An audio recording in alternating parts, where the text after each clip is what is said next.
Assalamualaikum warahmatullahi wabarakatuh. Salam dan bahagia. Bapak Ibu guru, perkenalkan saya Murtati, calon guru penggerak angkatan 8 dari SMP Negeri 2 Metro, Kota Metro, Lampung.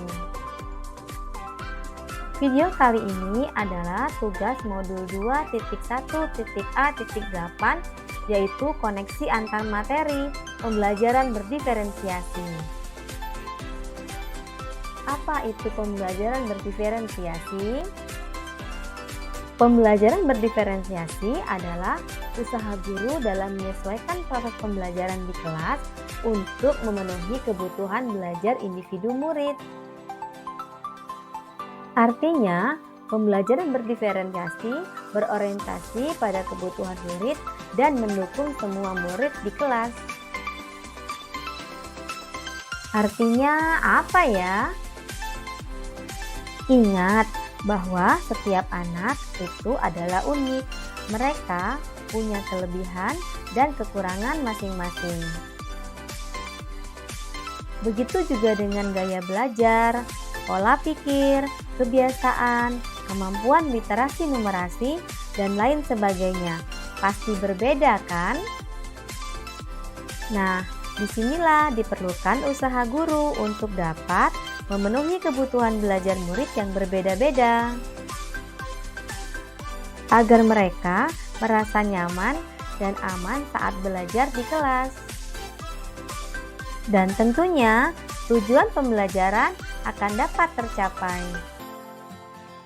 Bagaimana ya caranya untuk dapat menerapkan pembelajaran berdiferensiasi di kelas? Agar dapat menerapkan pembelajaran berdiferensiasi di kelas, guru harus yang pertama memahami tujuan pembelajaran, selanjutnya mengetahui dan merespon kebutuhan murid, kemudian menciptakan lingkungan belajar yang mengundang murid untuk belajar, menerapkan manajemen kelas yang efektif, dan melakukan penilaian berkelanjutan. Berkaitan dengan kebutuhan belajar murid, guru harus memahami 3 aspek berikut. Yang pertama adalah kesiapan belajar murid, kemudian minat murid, dan profil belajar murid. Untuk kesiapan belajar murid, guru melakukan asesmen diagnostik awal pembelajaran kemampuan kognitif maupun non-kognitif untuk mengetahui pengetahuan hafal murid dan menentukan di mana murid berada.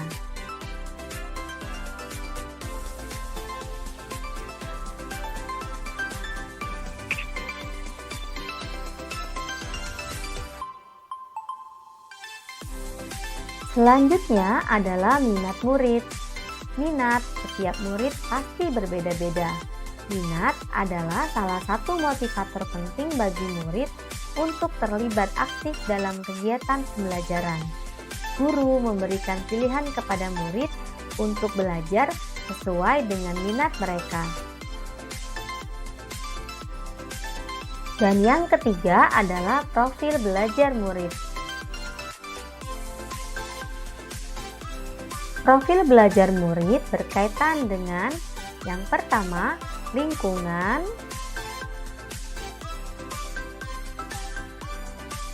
budaya, gaya belajar,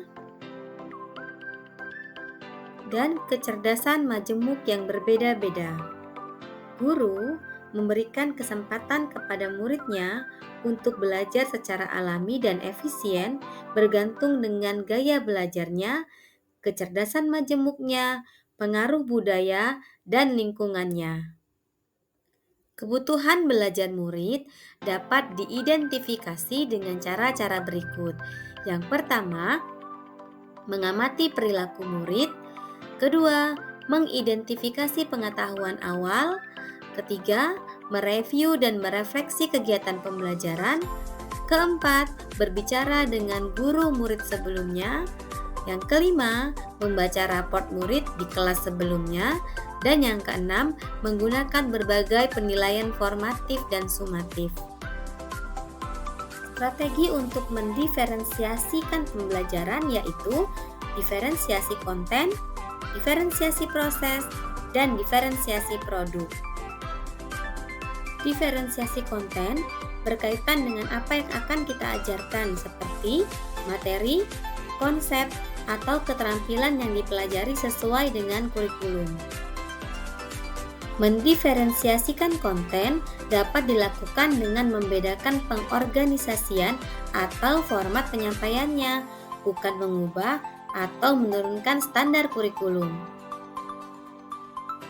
Diferensiasi proses yaitu kegiatan yang memungkinkan murid berlatih, memahami, dan memaknai konten dengan cara membedakan proses yang harus dijalani oleh murid. Dan yang ketiga adalah diferensiasi produk, yaitu bukti yang menunjukkan apa yang murid telah pahami dengan cara membedakan atau memodifikasi produk sebagai hasil belajar murid, hasil latihan, penerapan, dan pengembangan apa yang telah dipelajari. Apakah ada keterkaitan modul pembelajaran berdiferensiasi dengan modul-modul yang lain? Tentu ada. Keterkaitannya adalah sebagai berikut. Untuk dapat melakukan pembelajaran berdiferensiasi, guru harus dapat memenuhi kebutuhan belajar murid sesuai dengan kodrat alam dan kodrat zaman berdasarkan filosofi Ki Hajar Dewantara.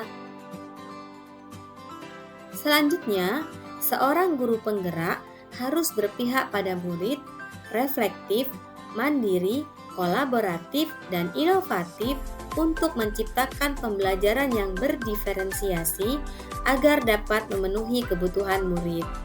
Sehingga seorang guru penggerak dapat mewujudkan kepemimpinan murid dengan menuntun murid merdeka belajar. Hal ini sesuai dengan nilai dan peran guru penggerak. Kemudian, pembelajaran berdiferensiasi dapat menjadi salah satu strategi untuk mewujudkan visi guru penggerak, yaitu berpihak pada murid.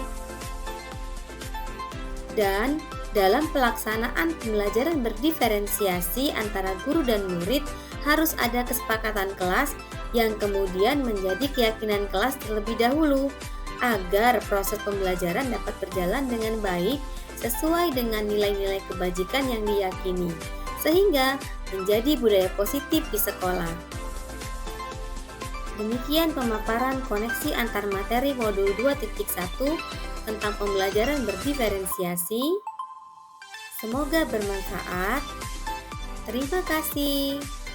Wassalamualaikum warahmatullahi wabarakatuh.